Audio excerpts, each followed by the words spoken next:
Let me officially welcome everyone to our web debate today.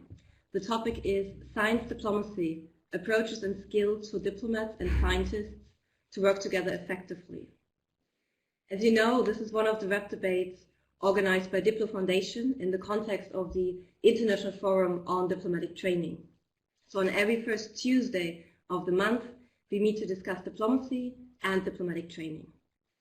The debate today is driven by the assumption that it is important to thoroughly analyze how science, technology, and international relations can work together effectively through diplomatic processes.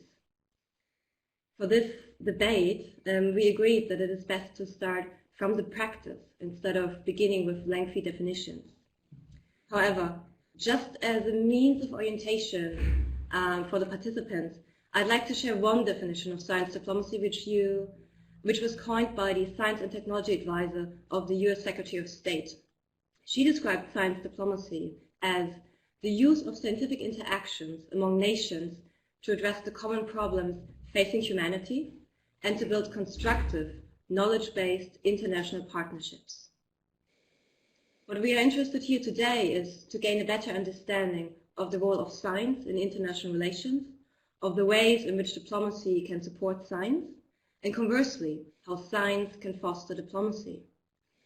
And to do that, we're bringing together two experts from diverse backgrounds. We have Dr. Caroline Kaltofen with us and Dr. Maurizio Bona. Caroline, representing the social sciences, works on science diplomacy, and she examines the diverse interactions between modern science and global governance. Caroline is a research associate at the Department of Science, Technology, Engineering, and Public Diplomacy at University College London. Maurizio is an applied physicist, now turned senior advisor at Cern, the European Organization for Nuclear Research located near Geneva. As advisor to Cern's Director General, he was instrumental in obtaining Cern's observer status to the UN General Assembly. So, since we decided to start by looking at practices, I would like to invite Maurizio to tell us a little bit more about Cern, his work, and his experiences in science diplomacy. Okay, good morning or good afternoon to everybody. I will try in a few minutes to give you an overview about Cern, about the action of Cern for international relations, in particular in the multilateral context. First of all, let me start from Cern, from my experience at Cern. I started a long time ago in 1983. I worked for many years on superconducting magnets, which are elements of the present accelerator, the Large Hadron Collider, called also LHC. And in that first part of my career, I did scientific and technical work, while later, during another 10 years, I worked on management, leading groups and also department at Cern. And finally, in the last 8-9 years, I started working together with the previous Director General, continuing also with the new management, on relations with international organizations at first, and now with parliaments and on science for policy in a more general way. As it was mentioned before by Katerina, I also worked with the international organizations of the UN system for the approach that Cern had with the UN, and in particular for the status of observer that the organization gained in 2012. Cern is really an example, an important example of an international scientific operation. And perhaps not all of you know that Cern, in particular, in addition to being a scientific institution, is an intergovernmental organization founded in 1954, having today, you can see perhaps also a picture describing an element of the composition of Cern, or the participation to Cern of the different countries, having today, I was saying, about 3,000 staff members and other paid personnel paid by the organization, but more than 12,000 people researchers coming from everywhere in the world where there are centers for particle physics to CERN to carry out together with us the scientific programs of the organization. We have 22 member states at present, 6 associate members, but as you can see from this picture, we have about 80 countries that send researchers to CERN. And this is indeed a characteristic of the organization, because we open the possibility to use the infrastructure that we make available to the international community also to countries that are not member states. And this is in line with the, let's say, principle of being open that the organization has as a basis. Another important point that I would like to stress is that the CERN is an organization that in its convention clearly cannot work on military applications.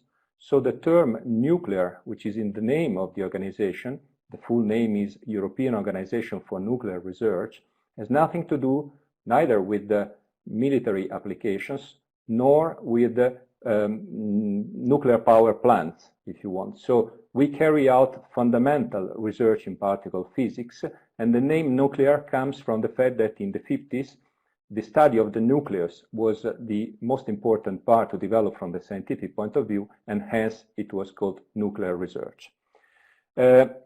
CERN, as I said, is an example of scientific international cooperation. It's one of the most known, but in many other places, science works in the same way as at CERN.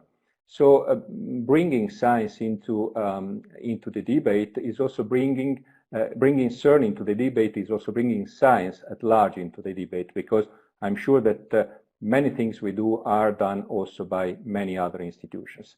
The particular elements that I would like to stress in what concerns the scientific operation of CERN is that in addition to the scientific program, we also have technologies to develop in order for our accelerators to work, which give rise to applications in fields other than particle physics in society, which are very important for the development of the society. An additional element is also education. So we carry out a number of programs for scientific and technological education at CERN, and the people who can get this training can then go back to their countries and, let's say, favor development of the society. And finally, a big scientific organization like CERN is also something that might more easily than a small institution promote the concept of dialogue and peace that is intrinsic into the world of science. A world of science which is based on some pillars like excellence, rigor, inclusivity, and top-down and bottom-up approach, because we have to be in contact also with all the institutions that are operating in the member state and in non-member state. And finally, to close this part, I would like to say that science, as other languages, is a real universal language, similar to what arts or music in particular represents in making easier for people and people from different countries to work peacefully together. Now, to close this introduction in a couple of minutes, I would like to say a few things on the role of diplomats for CERN and for the life of CERN. The role is really fundamental, because without diplomats, very likely CERN would not exist, or at least not in this form, because diplomats were really instrumental to setting up the organization at the beginning. When a group of scientists met with a group of diplomats just after the Second World War, on the ashes of the Second World War, with the idea to create an institution that could make science at high level, but could also promote the dialogue between the different countries that were fighting until a few years ago. This was the initial support that we received from diplomats, but also during the life of CERN, we always had the diplomats on our side, and also recently with the access, and we can discuss this more in detail if you want later, to the status of observer to the General Assembly of the United Nations, we were strongly supported by diplomats in Geneva and in New York, but we can discuss this more concretely later. Closing this introduction, I would like just to say a couple of things concerning science diplomacy. which is something that frankly I don't know. I would not be able to define. It's not my role. But I think that indeed there are two important elements.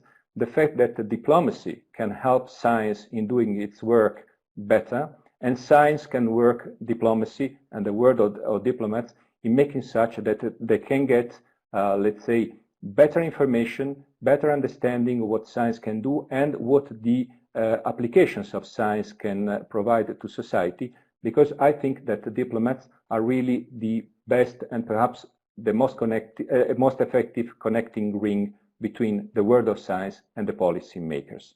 And I would stop my introduction here, and I will be ready to answer to any question that would like to ask. Yes, thanks, Maurizio, for a very thorough introduction to Cern, and in my mind to science diplomacy, to really what goes to the core of science diplomacy. I'd like to hand over to Carolyn, who is, I think, going to share a more zoomed out perspective on science diplomacy, and will help us to get some more pieces of the puzzle in understanding, or in kind of getting closer to what science diplomacy might be and how we practice it. So without further ado, I'll hand over to Carolyn.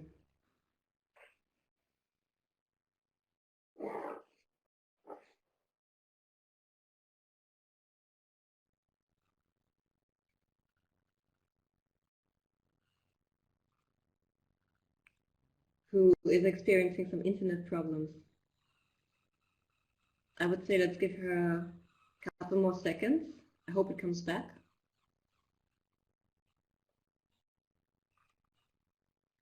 Okay, in that case, I'm just going to go ahead with a question that kind of has been burning under my nails when I was listening to you, Maurizio, because at some part you alluded to peaceful relations and the way Cern can perhaps contribute to peaceful relations among states. And then you also alluded to the kind of founding of Cern, the impetus when Cern was founded in 1954, and again in relation to peaceful relations.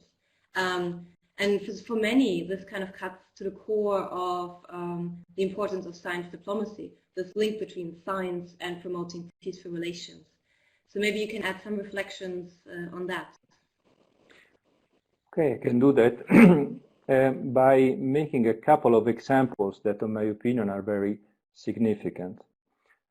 So I said that Cern was set up at practically just after the Second World War, in a period which was very complex for everybody, and in particular in Europe, and between Europe and Western countries and the former Soviet Union.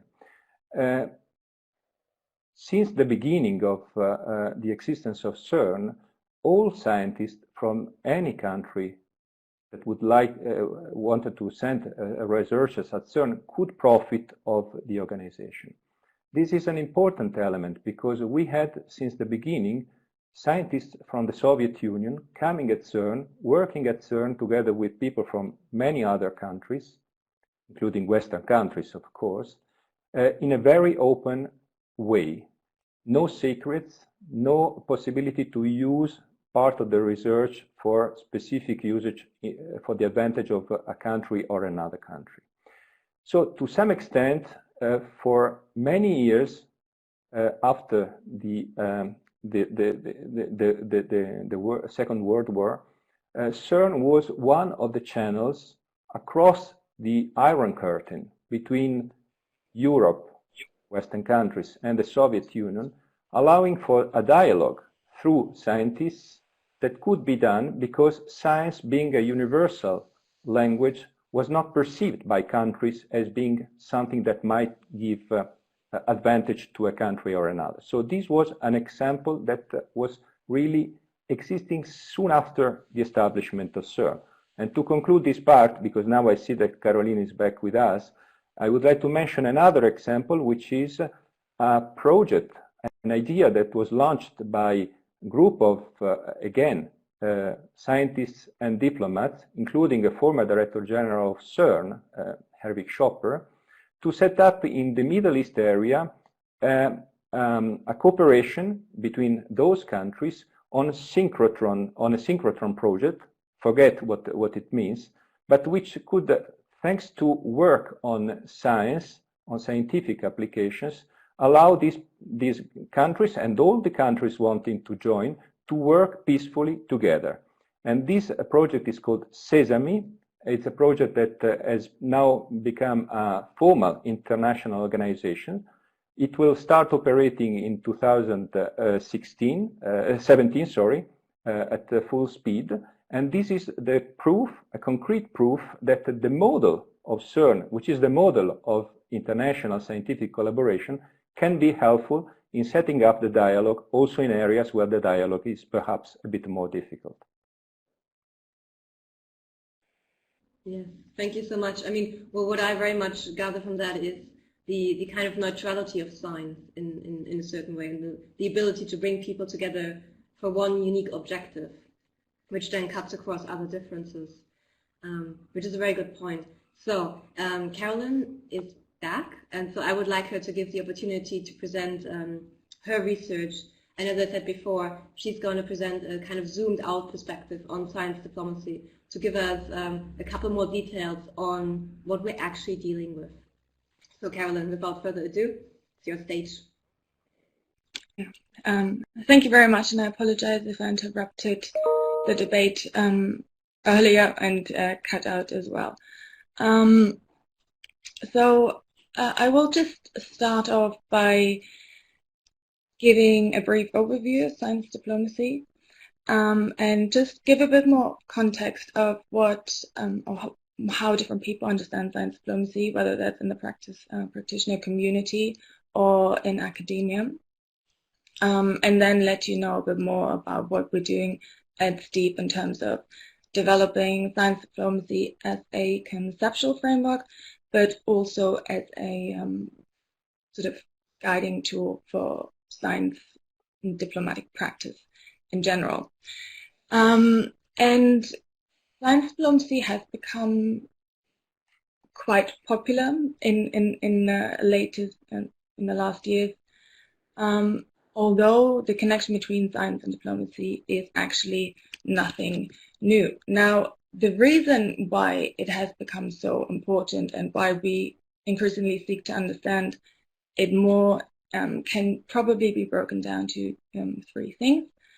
One is the mere fact that we now have much more opportunities to do professional research across borders, transnationally, internationally, as well as globally. The other reason being that national as well as international prosperity, security, and development fundamentally depend on the role of science and technology. And then we see the increasing importance and prioritization of science and technology across the board in general. And at the same time, though, we also see that the challenges we face at the level of government, but also internationally, are increasingly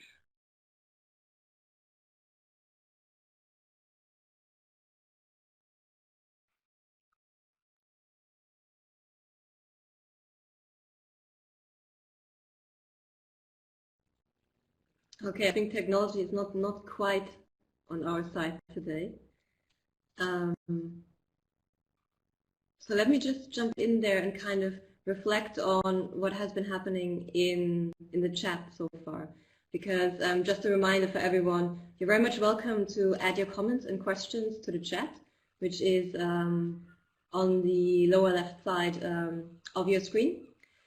Which will then help us kind of tailor the debate to what is most interesting to the audience. So we have one question there which actually goes to Maurizio, so this is very good and very helpful in that sense. So this comes from Jovan Kubalia, who is the director of DiploFoundation, who joined us Hi, Jovan. And he's basically alluding to the role of trust and, in a way, the importance of trust, obviously, in diplomacy, but also the importance of the capability of science to perhaps promote trust. So he's basically asking, Cern played a key role at a time where there was a trust deficit in the Cold War.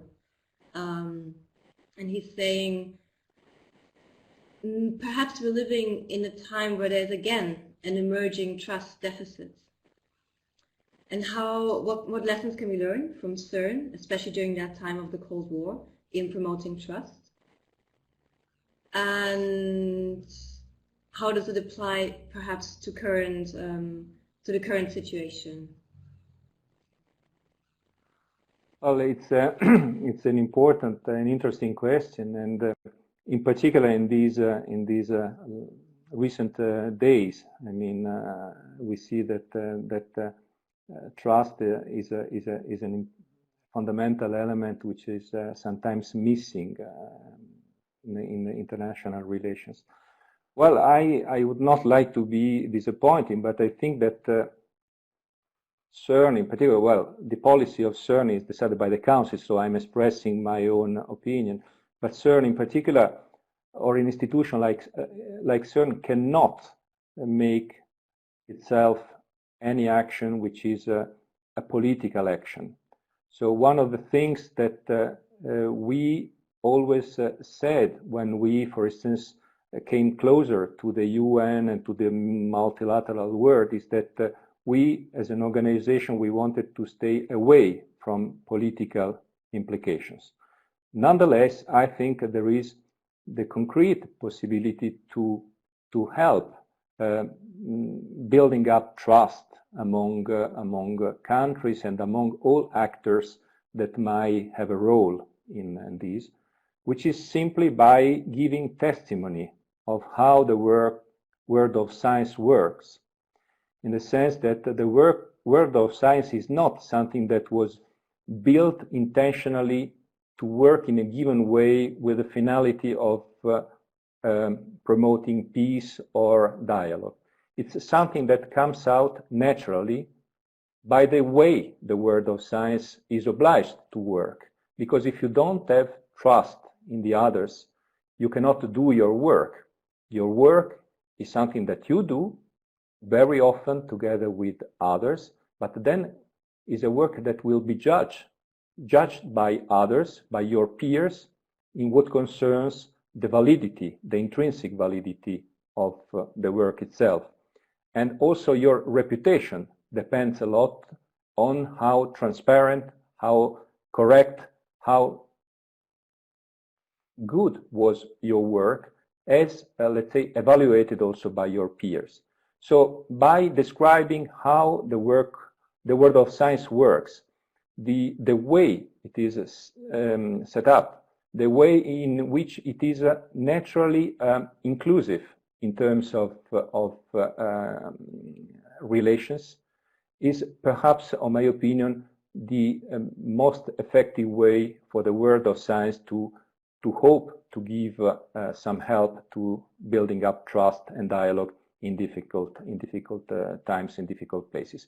And to conclude, in some cases, and this is a work that we are promoting now at Cern and with a lot of our partners, perhaps some of the models developed by the world of science and by Cern in particular could also be adopted in other fields. But we can discuss this in more detail if you want later.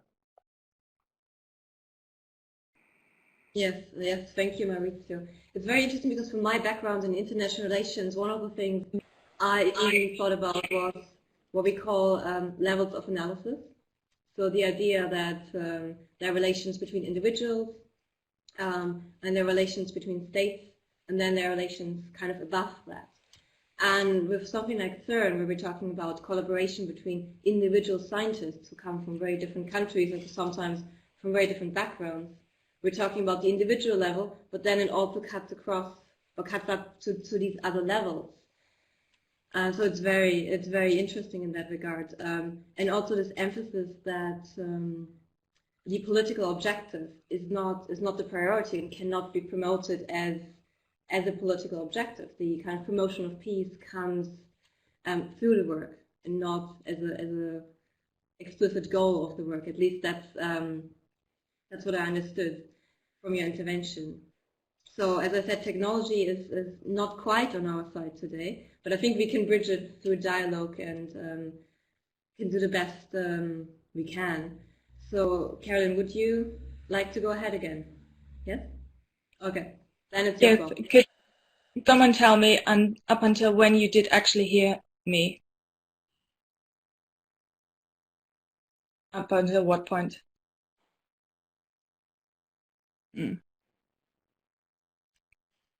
Hello? Hello? Can you hear me? Yes. Okay.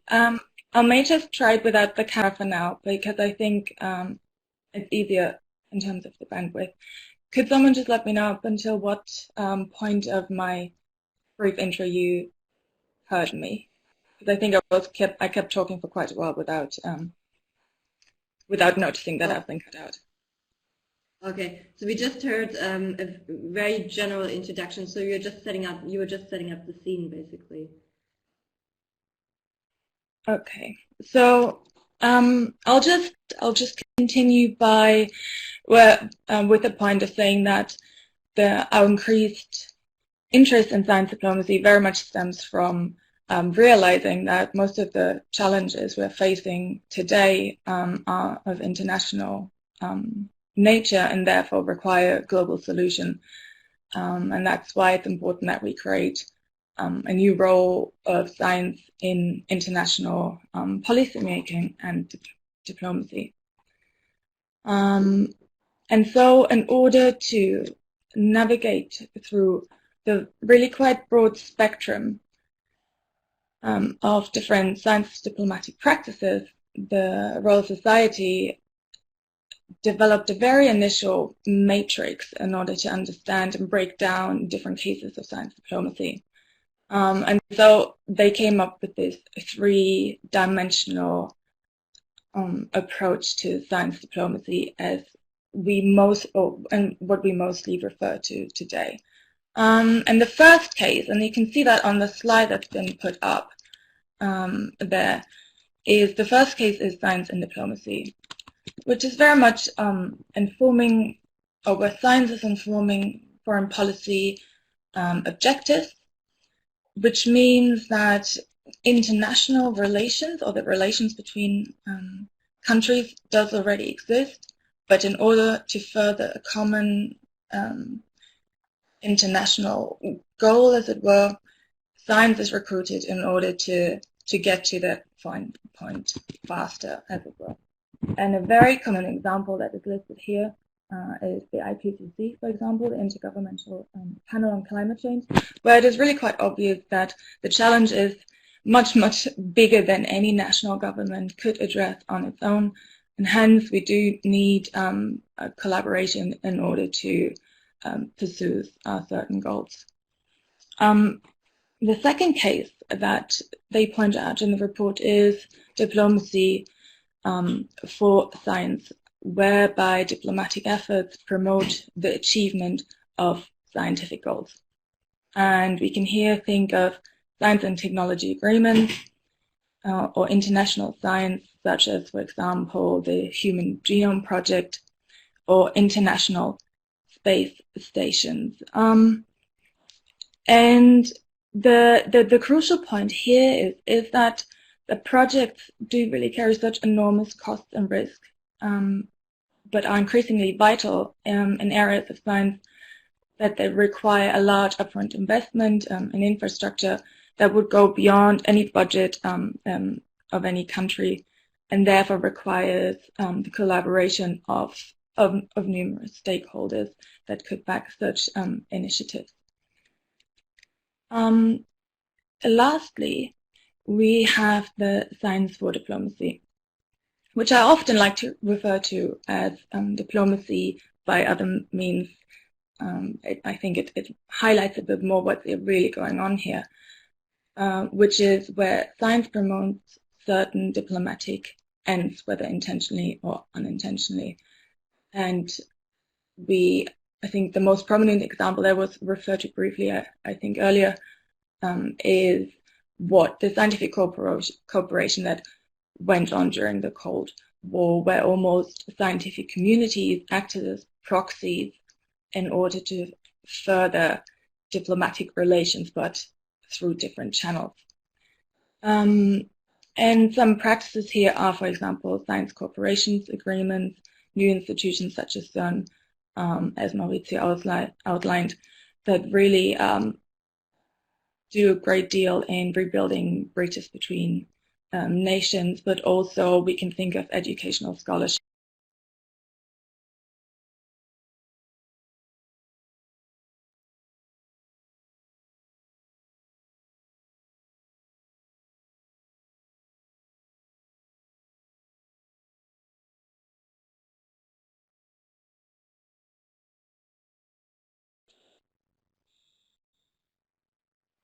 Okay, I think, let me jump in here. And what I found fascinating just listening to that so far was the kind of overlap we already see between what Carolyn presented and what Maurizio presented. So she touched upon the Cold War and the role of science in acting, well, as a bridge perhaps, or as a way of keeping the communication going and keeping channels open. Also interestingly, and I mean, I think this cuts back to the heart of Cern, the idea that some large-scale technological cooperation cannot be done by any country alone, and Cern is an ideal example of that. It would not be possible for any country to do this alone. If I remember correctly, there was an attempt in the United States to do something very similar, which then failed at the funding stage. So it really highlights that for the future of fundamental research on a large scale, as it is done by Cern, we really depend on this intergovernmental model. So the discussion in the chat is gearing up quite a bit. So I've been collecting a couple of questions and comments. And one thing that started to stand out relates to the way Cern is organized as an international organization.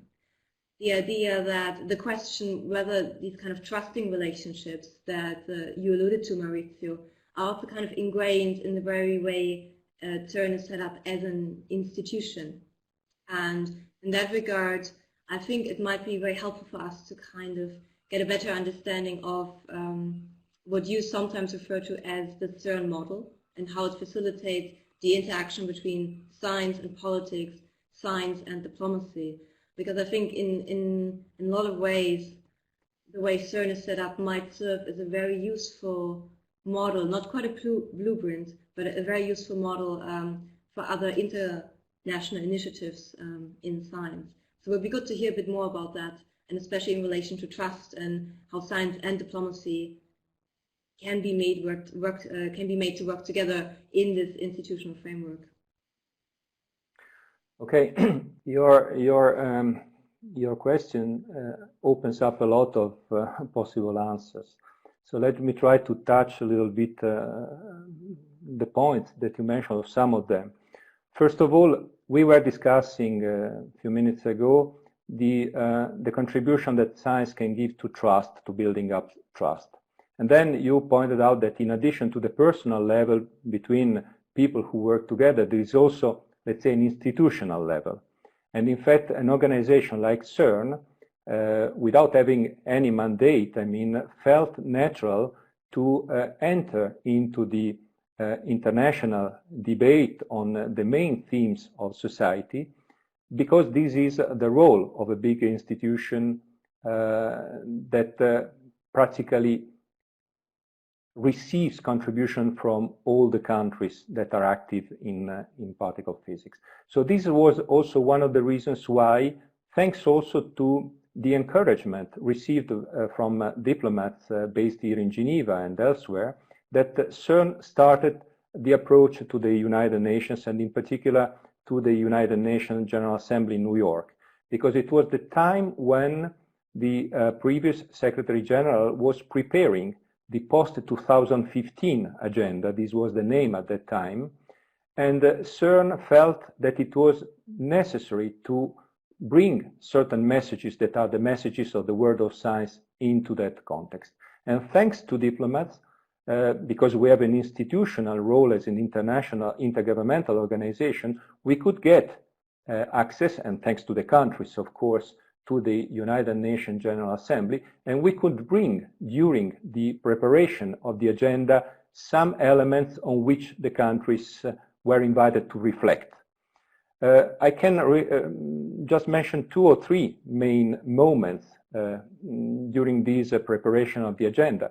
We were allowed to participate to the so-called Open Working Group on Sustainable Development Goals, which was an open group set up by countries that was, let's say, animated by important diplomats in New York, and thanks to the good connections between the diplomatic world in Geneva and New York, we could get access to that network, and even having the floor in December 2013 to present in a specific meeting devoted to science, technology, and innovation the messages that Cern wanted the United Nations to know and the countries to know for the agenda.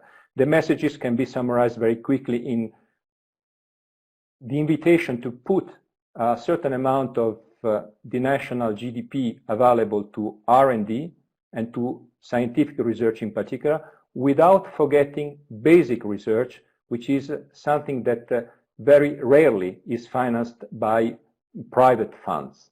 And second point was the importance of education, of scientific and technological education, STEM education for society. So these were the 2 elements that, thanks to diplomats, we could bring to the attention of the United Nations and the countries that were promoting the agenda.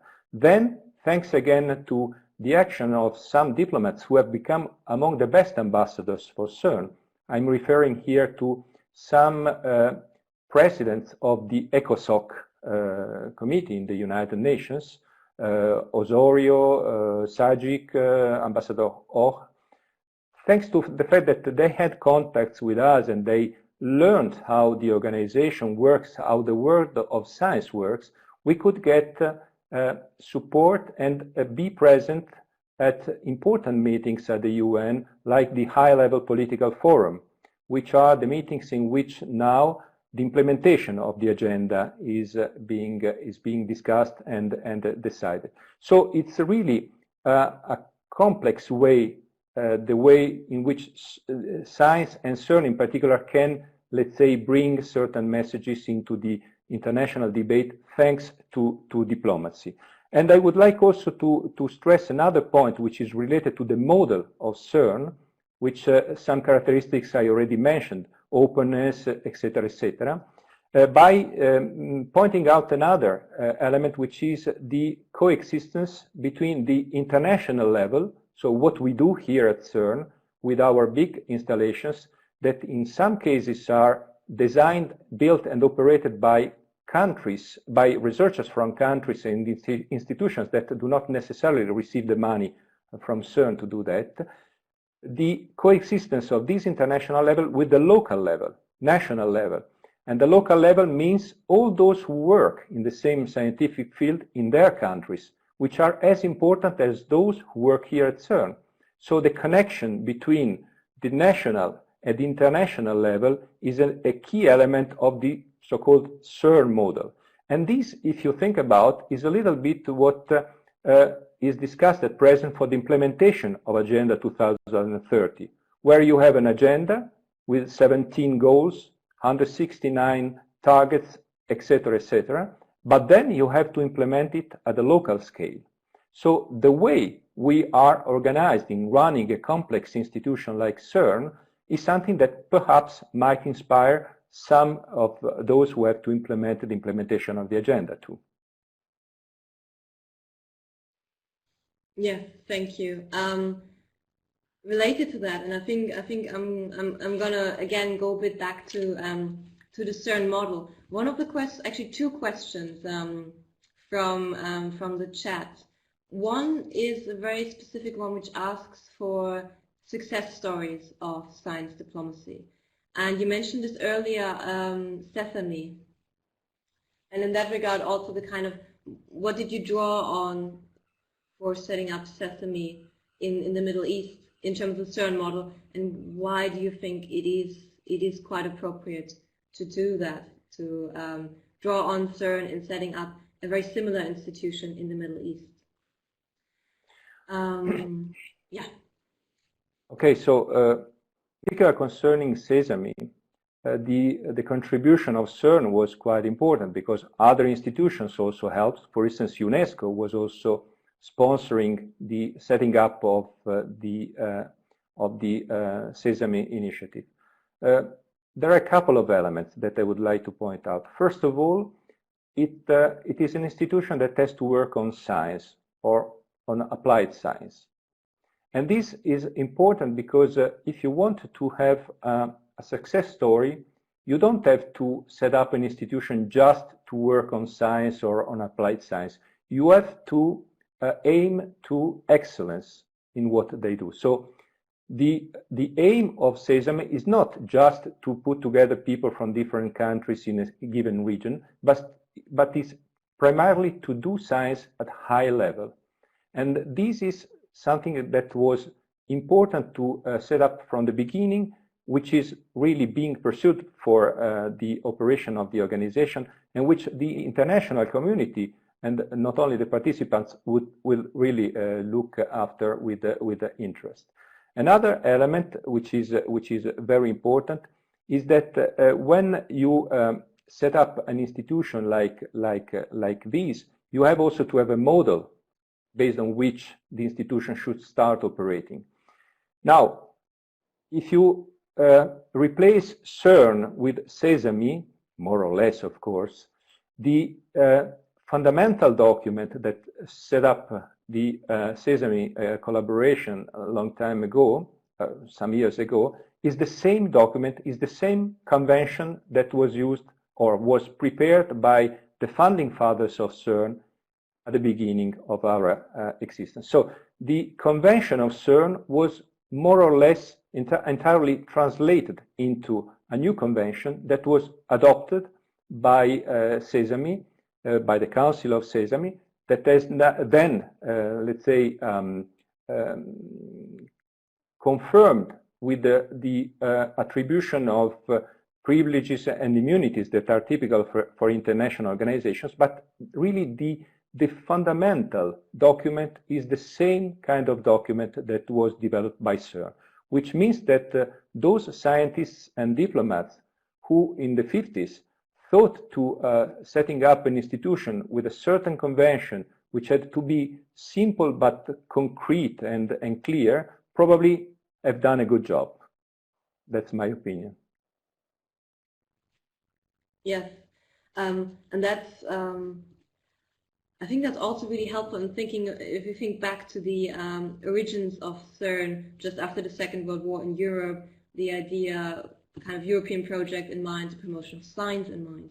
And now we have a project that builds very much on that model in the Middle East. So I think that's an excellent example. And because the question was about success stories of science diplomacy, if we want to use the word, that definitely counts as such.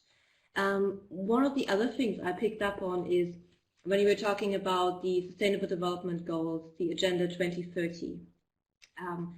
In the chat, people very much mirrored the importance of education for science.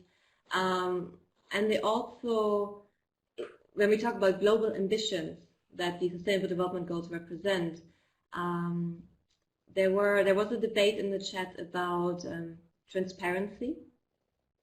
And then perhaps going beyond that even, science and knowledge as global public goods.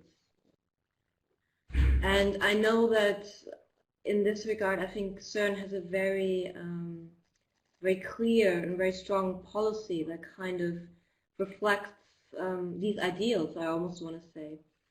So I was wondering if you could tell us a little bit more about that. Transparency, knowledge of the global public goods, openness in terms of data, etc. Because I think I think there are some lessons to be learned from Cern. Okay, so let me start from transparency. As I said at the beginning, everything which is done at Cern must be published or must be made available as widely as possible. So everything which is done at CERN, by researchers at CERN, must be made public in a transparent way. An example, which is also, if you want, a success story and also gives a direct indication of the contribution that science can bring to society, is the World Wide Web. The World Wide Web was invented here at CERN at the end of the 80s. We all know today what are the applications that can be developed thanks to it. So our lives have changed thanks to the web and the possibility to interact. But try to imagine what would have been the situation if instead of making the World Wide Web publicly available with a declaration from the Director General, I think in 1993, CERN or some other institutions who might have invented it would have tried to close the World Wide Web for the usage to other people. Would have tried to get profit out of this. So transparency is really a fundamental element which is intrinsic into the world of science, and in particular, let's say, as far as the communication of the results and the usage of the results. Today, for instance, all the data that are produced at CERN due to interaction of particles are made available publicly. So everybody can access this data. I'm not sure that everybody can make use of it, because I mean it's difficult to extract the information, etc., but everything which is done is absolutely public and transparent. And then in terms concerning science as a global public good, indeed this is one of the points that CERN together with other partners is trying today to let's say bring to the attention of the international community. In November 2015, CERN and the United Nations office in Geneva organized a big event, indeed, on science as a public good and as something that might be really important for the society to protect and also to develop further. So this was a meeting where diplomats, scientists, politicians also participated. The report on this event is publicly available, and indeed this is something that CERN is really trying to promote more and more, because we have other initiatives in mind concerning the promotion not only of the model of CERN as such, but of science and education and all things related to science as a real public good for society. Yes, yes. Thank you for these very important reflections. And if I may speak from a personal capacity, I really like the normative position there, and the normative position towards openness in data, openness in knowledge, and really knowledge as a global public good.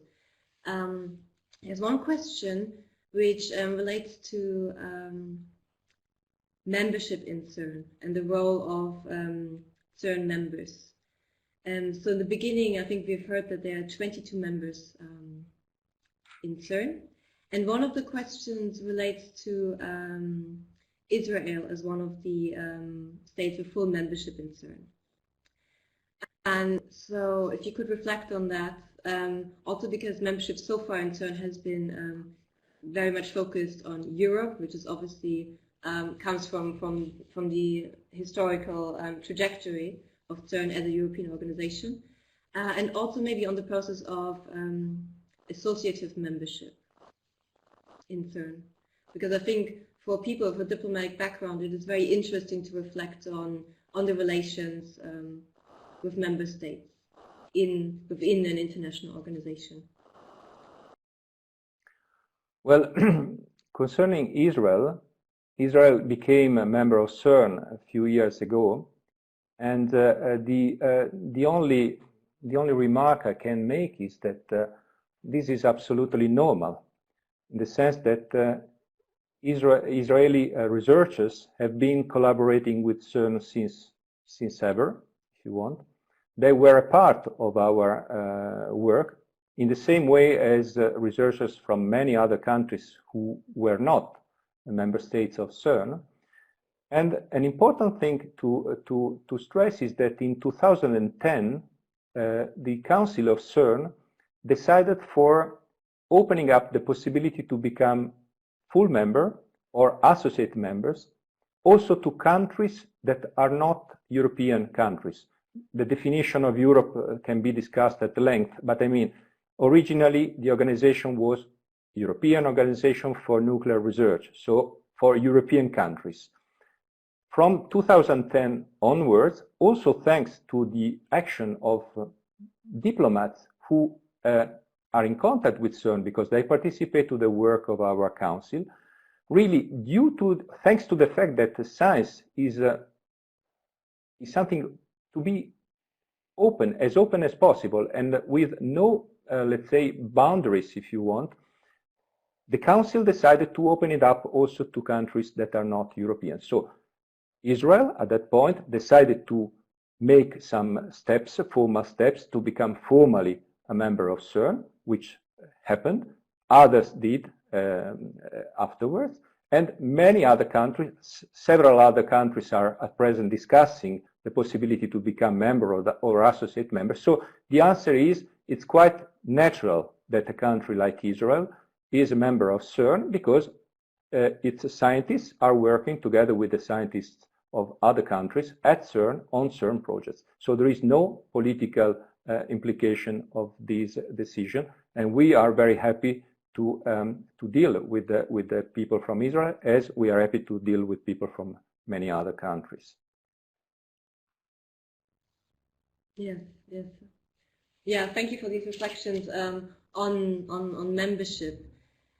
Looking at the time, and that, so to speak, time is quite advanced in terms of the webinar, I would actually leave it there as the final question, which really nicely actually brings us back to the world of diplomacy. And in closing, I would like to invite both of you, and it's good to have Carolyn back, for a kind of final reflection on your own experiences in science diplomacy, on your research in science diplomacy. And I would like to start with Carolyn, maybe to kind of wrap things up and present your final reflections. Okay.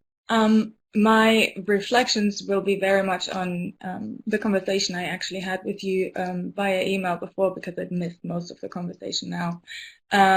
But from what I gather, I think Maurizio has really done a brilliant job in highlighting the numerous ways in which science diplomacy can impact various relationships at different levels, and how the wider impact it has for politics as well as society.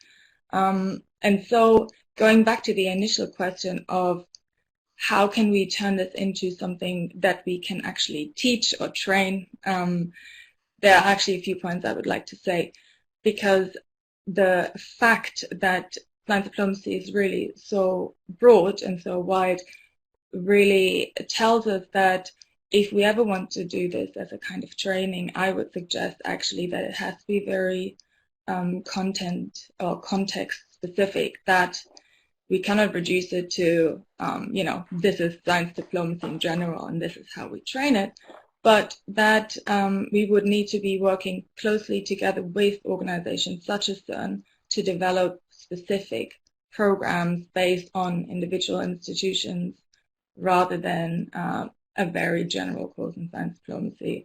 And that brings me sort of to the second point of the need for co-production, the need for academics to work with scientists and developing a framework and then developing a training and an understanding of science diplomacy. I think that's one of the most crucial points in terms of how do we go about this in operational terms looking forward.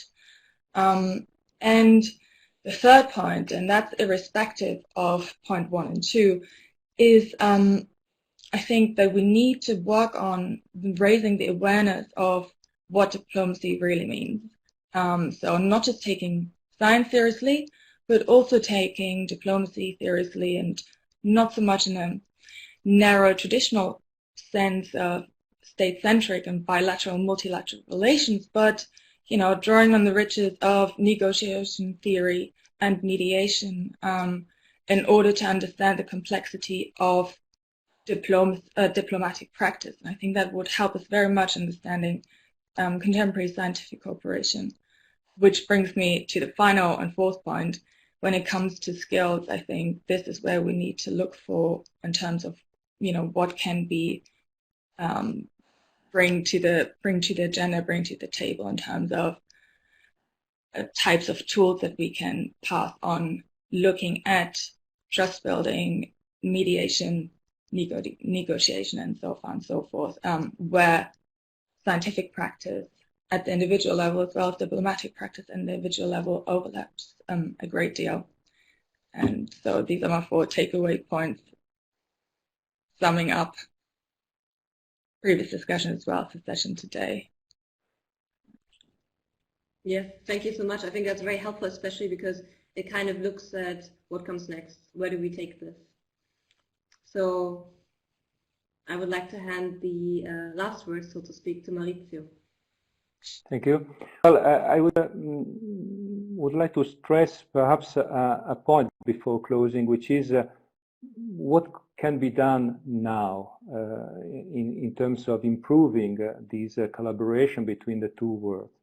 I think that if there was a certain distance in the past, it was not the fault of everybody, not the fault of a specific category, but at least we from the scientific side, we have perhaps not been as, let's say, communicative as we could have been.